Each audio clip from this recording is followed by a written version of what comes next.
Salam edilýänler. Hem şol öz nowbatymda ýaýlyma çykmany karar berdim.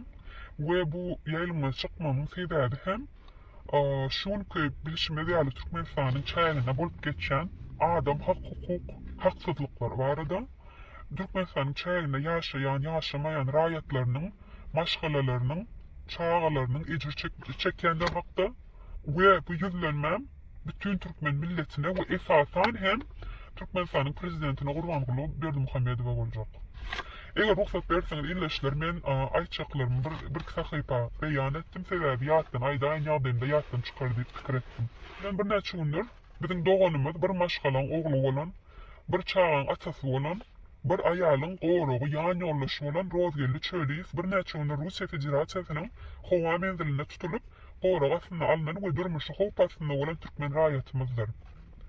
Men bu gündemlerimin sebebi ählimiň bilişimiň ýaly Türkmenistanyňky bolup geçen raýat hukuk goraýjy hereketleriniň çäklendirilişi hakda. Her bir Türkmen raýatyna haksızlyk we maşgalalaryna ezgit ýetirilýän hakda. We şonuň bilen hem bütün Türkmenistan ýurduny para horluk we prezidentiň maşgalasy we özü basyp alanlar hakda. Biýüne millete ezgit ýetirilýän hakda.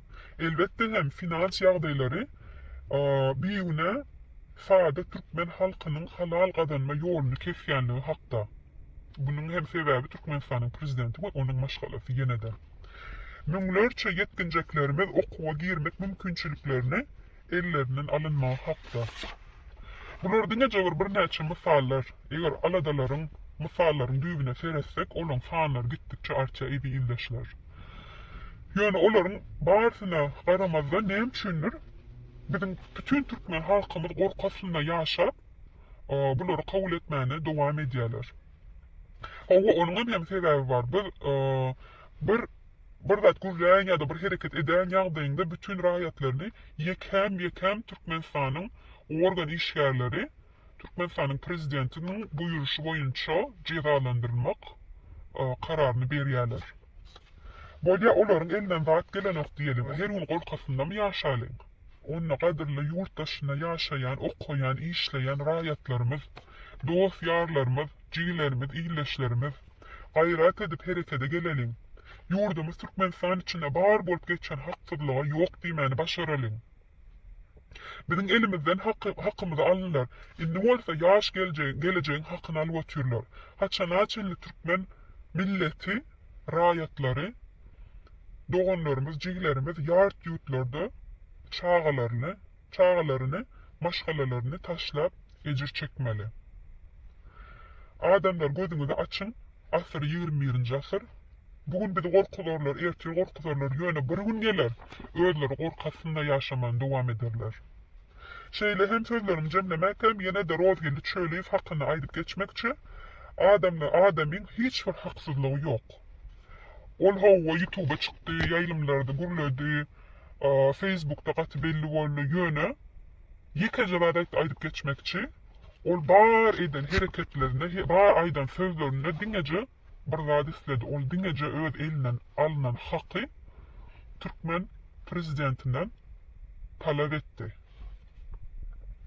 Türkmenistanyň prezidenti size hem ýüzlenýär, Florial aktivistleri, bütün Türkmenistanyň çaýynda ýaşaýan, ýaşamaýan, video ýaýlymlary çykýan adamlar günlerini goýun maşgalalaryna eziyet çekdirmäň.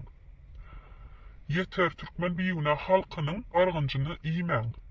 Sebebi her birimiz Allah Taalaň gullary. Siziň hem durmuşyňyz ömürlükde, biz bunu hemmemiz prekrasna bilýäs. Ertir bir gün ölüm bardyr we bu bar eden etmişlikleriňiziň jogaby hem soralar. İň bolmanda bolýa adamlardan gorkanlyk, halkdan gorkanlyk, iň bolmanda ýüregiňizde bir damja bir iman bolsun.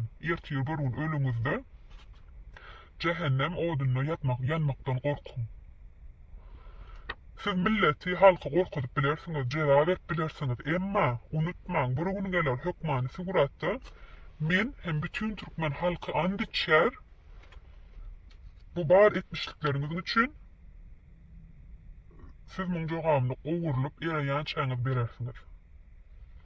Gaýrat edip eliňizden geleni edin, ewileşler, sesiňizi eşitirin, Türkmenistanyňky bolýan haksızlyklary ýok diýin, biziň çağalarymyzyň geleceğinin öňüni açalyň içeride daşarda howpasynda düşen dogonlarymyzyň, jigilerimizin arkasynda durup hak hukuklarymyzy doğru bir şekilde talap edelim. Hemmeňize sag bolsun, tamam anlatırım.